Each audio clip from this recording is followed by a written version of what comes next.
శ్రీమాత్రే నమః.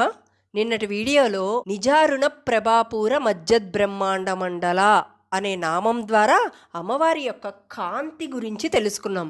ఇప్పుడు ఆ కాంతిలో నుంచి అమ్మవారి యొక్క రూపవర్ణన అనేది మొదలవుతుందన్నమాట. ఆ రూపవర్ణనలో మొదటి నామం వసిన్యాది వాగ్దేవతలు పలికిన నామం ఏంటంటే చంపకాశోక పున్నాగ సౌగంధికల సత్కచ. ఇది మొత్తం కూడా ఒకటే నామం, ఎక్కడా విడదీయకండి, కలిపి చదవండి. ఏం చెప్తున్నారు ఇక్కడ వసిన్యాది వాగ్దేవతలు? దేని గురించి వర్ణించారు అంటే అమ్మవారి యొక్క కేశముల గురించి వర్ణించారు.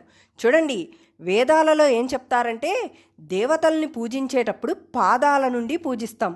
అదే వర్ణించేటప్పుడు అయితే పురుష దేవతలకు పాదాల నుండి శిరస్సు వరకు చెప్తారు.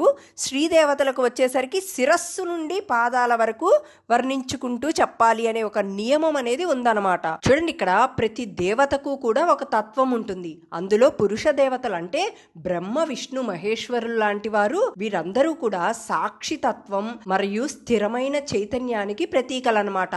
కానీ శ్రీదేవతలు అంటే లలితా తల్లి, శ్రీ దుర్గా, శ్రీలక్ష్మి, శ్రీ సరస్వతి, ఇలా వీళ్ళంతా కూడా ప్రవహించే శక్తి, కరుణ మరియు సృష్టికి ప్రతీకలన్నమాట. అంటే వీళ్ళ ప్రేమ అనేది ఎలా ప్రవహిస్తూ ఉంటుంది, వీళ్ళ యొక్క శక్తి ఎలా ప్రవహిస్తూ ఉంటుంది అంటే పైనుంచి కింద దాకా ప్రవహిస్తూ ఉంటుంది అని అర్థం. అదే పురుష దేవతలను చూసుకుంటే స్థిరంగా సాక్షితత్వంగా పైకి ఎగసి ఉంటుందన్నమాట. ఎందుకు ఇలా ఉంటుందంటే ఒక ఉదాహరణ చెప్తాను చూడండి. ఒక దీపం ఉందనుకోండి, ఆ ఒత్తిని మనం వెలిగించగానే మంట అనేది నిటారుగా పైకి లెగుస్తుంది.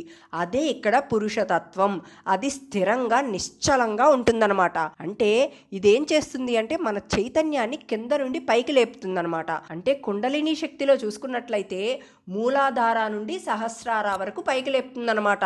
అలా ఎప్పుడైతే సహస్రారాకు చేరుకుంటుందో ఇంకా మోక్షం అని అర్థం. అలా పైకి లేపే శక్తులే ఈ పురుష దేవతల యొక్క శక్తులు అన్నమాట. అందుకే విష్ణు సహస్రనామంలో కూడా చక్రపాణి, పద్మగర్భ లాంటి నామాలన్నీ కూడా ఆయన పాదాల చుట్టూ తిరుగుతూ ఉంటాయని అర్థం అన్నమాట. అందుకే పురుష దేవతల పూజల్లో పాదస్పర్శ, పాదసేవ, ప్రదక్షిణ ప్రాముఖ్యంగా ఉంటుంది. తరువాత శ్రీదేవతల గురించి చూద్దాం. చూడండి, ఇక్కడ శ్రీదేవతలు అంటే ప్రవహించే శక్తి లాంటి వాళ్ళు అనమాట. అంటే కదిలే శక్తి, ప్రవహించే ప్రేమ. అమ్మలో నుంచి చైతన్యాన్ని పైనుంచి కిందకి ప్రవహింపచేసేలాగా చేస్తుందన్నమాట. చూడండి, అమ్మవారి యొక్క కాంతి తల మీద నుండి కిందకు వస్తుంది. అంటే తలలో ఏముంటుంది? జ్ఞానం. ఆ జ్ఞానం కిందకి రావటం అంటే కింద మనస్సు ప్రేమగా మారటం. అంటే జ్ఞానం ఇక్కడ ప్రేమగా మారింది. ఇప్పుడు ఆ ప్రేమని మనస్సు నుండి కింద పాదాల దగ్గరికి వెళ్ళామనుకోండి, ఆ ప్రేమ ఎలా మారుతుంది అంటే కరుణగా మారుతుందన్నమాట. అందుకే అమ్మవారి పాదాల నుండి ఎప్పుడూ కూడా కరుణ తరంగాలు అనేవి ప్రవహిస్తూ ఉంటాయి అని ఇక్కడ అర్థం అన్నమాట. ఇప్పుడు శివశక్తుల తత్వాన్ని కానీ చూసామనుకోండి, దానికి ఉదాహరణ చెప్పాలి అంటే సూర్యుడు సముద్రం నుండి నీటిని పైకి లాగుతూ ఉంటాడు. ఆ నీటిని మొత్తం మేఘాల రూపంలో మార్చి పెడతాడనమాట. అలా పైకి లాగే తత్వాన్ని ఇక్కడ శివతత్వం అంటాం. ఇప్పుడు ఆ పైకి లాగిన నీరన్నీ మేఘాల రూపంలో మళ్ళీ కిందకి ప్రవహిస్తూ ఉంటాయన్నమాట. అది ఏ రూపంలో అంటే వర్షం రూపంలో. ఇప్పుడు ఆ వర్షాన్ని కిందకి ప్రవహించేలాగా చేసేది ఎవరంటే శ్రీతత్వం, అదే శక్తితత్వం. అంటే పైకి లెగవటం అంటే మనలోని ఆత్మ పరమాత్మకి చేరటం అనమాట. మరి కిందకి రావటం అంటే అమ్మవారి యొక్క ప్రేమ కరుణ రూపంలో ప్రవహిస్తూ ఉంటుంది అని ఇక్కడ అర్థం అనమాట. చూడండి, ఇక్కడ ఇంకొక అర్థం కూడా ఉంది. ఈ కలియుగంలో చెప్పుకునే అర్థం ఏంటంటే అమ్మవారి యొక్క శ్రీతత్వాన్ని వర్ణిస్తున్నప్పుడు మనలో ఎటువంటి చెడు ఆలోచనలు రాకూడదు. ఒకవేళ వచ్చినట్లయితే అవి తీసుకెళ్లి నేరుగా అమ్మ పాదాల దగ్గర పెట్టి క్షమాపణలు అడగటం కోసం అమ్మ ప్రవాహం అనేది పైనుంచి కిందకి చూపిస్తున్నారు అని కూడా చెప్పుకోవచ్చు. ఇంకా అమ్మవారి వర్ణన అనేది చూసుకుంటే చూడండి, మనలాంటి మాంసపు శరీరాలు కలిగి అమ్మవారు ఉంటున్నారు అని అర్థం కాదు. ఇక్కడ అమ్మవారి రూపవర్ణన అంటే అమ్మవారి యొక్క ప్రతి అవయవం కూడా ఇక్కడ ఒక మంత్రం అని అర్థం అనమాట. అందుకే లలితా సహస్రనామాలు చదివేటప్పుడు తప్పులు పోకుండా ఎందుకు చదవాలి అంటే ఇందుకే. ఇప్పుడు చిదగ్నికుండలో నుంచి అమ్మవారు వస్తున్నప్పుడు ముందుగా అమ్మవారి యొక్క శిరస్సు భాగం కనిపించింది. కనుకనే వసిన్యాది వాగ్దేవతలు అమ్మవారి యొక్క రూపవర్ణనలో మొదటి నామాన్ని అమ్మ శిరస్సు నామాన్ని చెప్పారనమాట. ఎందుకు శిరస్సు భాగం నుంచే వచ్చారు అనే దానికి అర్థమే ఇప్పుడు దాకా చెప్పుకున్నదంతా కూడా. చూడండి, ఇక్కడ ఏం చెప్తున్నారంటే చంపకాశోక పున్నాగ సౌగంధికల సత్కచ అంటే చంపక, అశోక, పున్నాగ, సౌగంధిక పువ్వులతో అలంకరింపబడిన జడలతో ఉన్న తల్లి అని ఇక్కడ అర్థం అనమాట. ఒక్కసారి ఊహించుకోండి, ఆకాశం మొత్తం కూడా లలితామ్మ యొక్క జుట్టుతో విస్తరించి ఉంది. ఆ జడలలో అక్కడక్కడ చంపక పువ్వులు, అశోక పువ్వులు, పున్నాగ పువ్వులు, సౌగంధిక పుష్పాలతో మెరుస్తూ ఉన్నాయి. అంటే చంపక పువ్వులున్న దగ్గర పసుపు వెలుగులు విరజిల్లుతుంటాయి అన్నమాట. అశోక పువ్వులున్న దగ్గర ఎర్రటి తలుకులు మెరుస్తుంటాయి. పున్నాగ పువ్వుల దగ్గర సువాసన, సౌగంధిక పుష్పాల దగ్గర మత్తు. ఇవన్నీ కలిసి ఒకేసారి చూస్తే ఎలా ఉంటుందో లలితామ్మ వారి జుట్టు కూడా అలా ఉందన్నమాట. అంటే ఉదాహరణకి రాత్రిపూట కానీ మనం ఆకాశాన్ని చూసినట్లయితే అక్కడ ఎలా అయితే నక్షత్రాలు మెరుస్తూ ఉంటాయో అమ్మ జుట్టులో పువ్వులు అలా మెరుస్తున్నాయి అని ఇక్కడ అర్థం అనమాట. చూడండి, వసిన్యాది వాగ్దేవతలు ఈ నామంలో ప్రత్యేకంగా ఈ 4 పుష్పాలను మాత్రమే ఎందుకు ప్రస్తావించారు అంటే దానికి ఒక కారణం ఉంది. అది ఏంటంటే దేవలోకంలో వేలాది పుష్పాలున్నా కూడా తల్లి జడలో ఉన్నవి మాత్రం 4 రకాల పువ్వులే. ఇక్కడ మట్టి అనేది సృష్టికి మూలం. అక్కడే అన్ని పువ్వులు కూడా పుడతాయి. కానీ అన్ని పువ్వులు ఒకే లక్ష్యంతో పుయ్యవన్నమాట. కొన్ని పువ్వులు కేవలం అందం కోసం పుడతాయి, మరికొన్ని కేవలం వాసన కోసం పుడతాయి. కానీ కొన్ని పువ్వులు మాత్రం యజ్ఞం కోసం, పూజల కోసం, దైవ సేవ కోసం పుడతాయన్నమాట. అందుకే వేదాలలో, ఆగమాలలో, దేవీ ఆరాధనలో కొన్ని పువ్వులను అర్చన పుష్పాలుగా పరిగణిస్తారన్నమాట. అందులో మొదటిది చంపక పువ్వు. ఇక్కడ చంపక పువ్వు అంటే పసుపు రంగులో ఉంటుందన్నమాట. పసుపు అంటే ఇక్కడ జ్ఞానం, ప్రబోధయం, సూర్యకాంతికి సూచిక. అందుకే ఈ పువ్వు బుద్ధికి, ప్రకాశానికి, విజ్ఞానాన్ని సూచిస్తుందన్నమాట. అంటే ఇది బ్రహ్మతత్వాన్ని సూచిస్తుంది అని ఇక్కడ అర్థం. ఇక్కడ జ్ఞానం అంటే సృష్టి ఆరంభం అని అర్థం. వేదాలలో దీన్నే ఏం చెప్తున్నారంటే చంపకాన్ని వెలుగు పుట్టించే పుష్పంగా చెప్తారనమాట వేదాలలో. అందుకే వాగ్దేవతలు మొదట చంపకాన్నే చెప్పారు.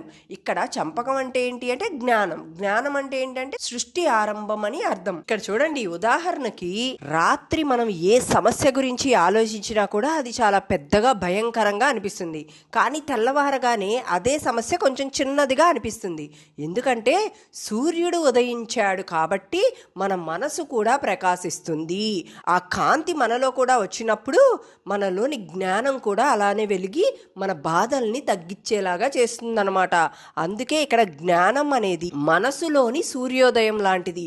అలాంటి ఒక చిన్న జ్ఞాన కాంతి చాలన్నమాట మన బాధల్ని, భయాల్ని అన్నీ కూడా కరిగించటానికి. అలాంటి జ్ఞానం కలిగిన పువ్వే ఇక్కడ చంపక పువ్వు. కనుక మొదటిగా వసిన్యాది వాగ్దేవతలు అమ్మ నామంలో ఈ చంపకాన్ని వర్ణించారు. ఇక్కడ చంపక పువ్వు అంటే మనిషిలో ఉన్న శుద్ధమైన ఆలోచన, నిస్వార్థమైన ప్రేమ, జ్ఞానం పుట్టే పవిత్రత. ఇతర పువ్వులు వాసనని ఇస్తాయి, కానీ చంపక పువ్వు మాత్రం పవిత్రతని ఇస్తుందన్నమాట. ఇక్కడ వాసన అంటే తల్లి కేశాల వంటి సున్నితమైనది అని అర్థం అనమాట. ఒక్కసారి కానీ మనం ఆ కళ్ళు మూసుకొని దానిని వాసన వాసిస్తే మనసు నిశ్శబ్దమవుతుంది. ఎప్పుడైతే మనసు నిశ్శబ్దమవుతుందో కొత్త ఆలోచన అనేది మొదలవుతుంది. ఆలోచన మొదలవ్వటం అంటే సృష్టి ప్రారంభమైనట్టు అర్థం అనమాట. అందుకే ఇక్కడ చంపక పుష్పాన్ని జ్ఞానతత్వం కలిగిన పుష్పంగా వసిన్యాది వాగ్దేవతలు మొదటి పువ్వుగా దీన్ని ఎంచుకున్నారనమాట. తరువాత అశోక పువ్వు. చూడండి, ఈ అశోక పువ్వుకి దుఃఖరహితమైన పువ్వు, శాంతి తత్వం కలిగిన పువ్వుగా పరిగణిస్తారనమాట. ఎందుకంటే చూడండి, ఇక్కడ అశోక అంటే ఆ మరియు శోక, దానినే అశోక అంటున్నారు. ఇక్కడ శోకం అంటే ఏంటి అంటే దుఃఖం, ఆ శోక అంటే ఏంటి అంటే దుఃఖం లేనిది అని. అంటే బాధ లేకుండా ఉండే స్థితి కలిగిన పువ్వుని అశోక పువ్వు అని అంటారనమాట. చూడండి, ఆ పువ్వు మనకి శాంతిని, ఆనందాన్ని ఇస్తుందన్నమాట. ఇక్కడ అశోక అంటే దుఃఖము లేని స్థితి. ఇది విష్ణుతత్వానికి సంకేతంగా చెప్పబడే పువ్వు అనమాట. చూడండి, విష్ణువు అంటే ఇక్కడ స్థితికర్త, శాంతిని కలిగించేవాడనమాట. విష్ణువు ఎక్కడున్నాడో అక్కడ సమత అనేది ఉంటుంది, శాంతి అనేది ఉంటుంది. అశోక పుష్పం కూడా అలాగే విష్ణుతత్వాన్ని సూచించేదిలాగా దుఃఖాన్ని తొలగించి హృదయాన్ని సమతుల్యం చేస్తుందన్నమాట. ఉదాహరణకి మనం తల్లి పేరును ఒక్కసారి పలికిన మనసు తేలికవుతుంది కదా, అలాగే అశోక పుష్పం యొక్క శక్తి కూడా దుఃఖాన్ని కరిగించే తల్లి కాంతి లాంటిది అనమాట. చూడండి, ఇక్కడ చంపక పువ్వు ద్వారా జ్ఞానాన్ని తెస్తే తరువాత ఏం చేస్తుంది అశోక పువ్వు అంటే శాంతిని సూచిస్తుంది అనమాట. అంటే జ్ఞానం ఉన్న చోట దుఃఖం ఉండదు అని సూచిస్తూ వసిన్యాది వాగ్దేవతలు రెండవ పుష్పాన్ని అశోక పుష్పంగా చెప్పారనమాట. చూడండి, తర్వాత పున్నాగ పుష్పం. ఇది మట్టిలో లోతుగా వేర్లు వేసే వృక్షం పైన పూస్తుందన్నమాట. ఇదేం సూచిస్తుందంటే చెంపక పువ్వుతో జ్ఞానం, అశోక పువ్వుతో శాంతి, ఇవి రెండు పూసినా స్థిరంగా నిలవాలి అనే దాన్ని సూచిస్తుందన్నమాట. సృష్టిలో స్థిరత్వం లేకుంటే సౌందర్యం అనేది ఉండదు. తల్లి జడల్లో పున్నాగ పుష్పం ఉండడం అంటే ఆమె యొక్క శక్తి మనలాంటి మనసులో స్థిరమైన ధ్యానం, ఆధారభావం కలిగించడం అన్నమాట. అంటే ఇక్కడ ధారణా శక్తి అనే రూపంలో అమ్మవారు మన మనసుని నిలకడగా ఉంచడాన్ని సూచిస్తుందన్నమాట. ఇంకా ఈ పున్నాగ పుష్పాన్ని చూసుకుంటే ఇది ఎప్పటికీ కూడా వాడిపోదనమాట. ఈ పువ్వు ఎల్లప్పుడూ వంగకుండా ముడుచుకోకుండా ఉంటుంది, అంటే స్థిరత్వం కలిగి ఉంటుంది అని అర్థం. అందుకే ఈ పున్నాగ పువ్వు స్థిరత్వంకి, సహనంకి, ధైర్యానికి సూచిక. అలాంటి ఈ పున్నాగ పువ్వు వాసన కూడా నిలకడగా ఉంటుందన్నమాట. ఇక్కడ ఈ పువ్వు శివతత్వాన్ని సూచిస్తుంది. ఎలా అయితే శివుడు స్థిరత్వంగా నిశ్శబ్దంగా అలానే ఈ పువ్వు కూడా స్థిరంగా ఉంటుందన్నమాట. కానీ శివుడు నిశ్శబ్దంలో ఉన్నా కూడా సృష్టిని నడిపిస్తాడు. అలాగే పున్నాగ పువ్వు కూడా చలనం లేకపోయినా కూడా ధైర్యానికి చిహ్నంగా ఉంటుందన్నమాట. ఉదాహరణకి మన జీవితంలో పరిస్థితులు ఎలా ఉన్నా మనం ధైర్యంగా ఉండటం, అదే పున్నాగ పుష్పం యొక్క శక్తి. అంటే లలితామ్మ మనలో నిలకడ నింపుతుంది ఈ పుష్పం ద్వారా అని వసిన్యాది వాగ్దేవతలు మూడవ పుష్పాన్ని పున్నాగ పువ్వు రూపంలో చెప్పారన్నమాట. తరువాత సౌగంధిక పుష్పం. ఇది ఆత్మ సౌందర్యానికి, సూక్ష్మ జ్ఞానానికి, ఆత్మతత్వానికి సూచిక అనమాట. చూడండి, ఇది సాధారణ పువ్వు కాదు, ఇది దివ్యలోకాలలో మాత్రమే దొరికే పరిమళమైన పుష్పం. ఇది మన ఆత్మ సువాసన లాంటిది. ఎవరికి ఆత్మశుద్ధి ఎక్కువ ఉంటుందో వాళ్ళ నుంచి సహజంగా దైవ పరిమళం వస్తూ ఉంటుంది కదా, దాన్నే ఇక్కడ సౌగంధిక పుష్పంగా చెప్పారనమాట. ఉదాహరణకి మనం పాపం, దుఃఖం, ద్వేషం లేకుండా జీవిస్తే మన హృదయం నుంచి సహజమైన సువాసన అనేది వెలుస్తుంది. అదే సౌగంధిక పుష్పం యొక్క శక్తి. ఇది భౌతిక లోకంలో లేని కేవలం దైవలోకంలో మాత్రమే మొలిచే పరిమళమైన పుష్పం అన్నమాట. ఇది తల్లి యొక్క అంతరంగ శక్తిని, చైతన్య పరిమళాన్ని సూచిస్తుంది. మనలో ఉన్న ఆత్మ పవిత్రంగా ఉంటే మన జీవితం కూడా సుగంధమై ఉంటుంది అని చెప్పటమే ఈ సౌగంధిక పుష్పం యొక్క ముఖ్య ఉద్దేశం. చూడండి, ఈ పుష్పం అత్యంత సూక్ష్మమైన వాసన కలిగి ఉంటుంది. వాసన కనిపించదు కానీ అనుభూతి మాత్రం అవుతుంది. అదే ఆత్మానందం. తల్లి కేశాల చివర ఈ పువ్వు ఉండడం అంటే జ్ఞానం, శాంతి, స్థిరత్వం తర్వాత వచ్చే దశ ఆనందం. ఆ ఆనందాన్ని సూచిస్తూ ఈ సౌగంధిక పుష్పాన్ని 4వ పుష్పంగా వసిన్యాది వాగ్దేవతలు చెప్పారనమాట. ఇప్పుడు చూడండి, చంపక పుష్పం ద్వారా జ్ఞానం పుట్టింది. తరువాత అశోక పువ్వు ఏం చేసిందంటే దుఃఖరహితం చేసింది. జ్ఞానం వచ్చినప్పుడు అక్కడ దుఃఖం ఉండదు. తరువాత పున్నాగ పువ్వు ఏం చేసింది? మనసుని నిలకడ చేసిందనమాట. తరువాత సౌగంధిక పుష్పం ముగింపు దశ, అదే ఆత్మానంద దశ.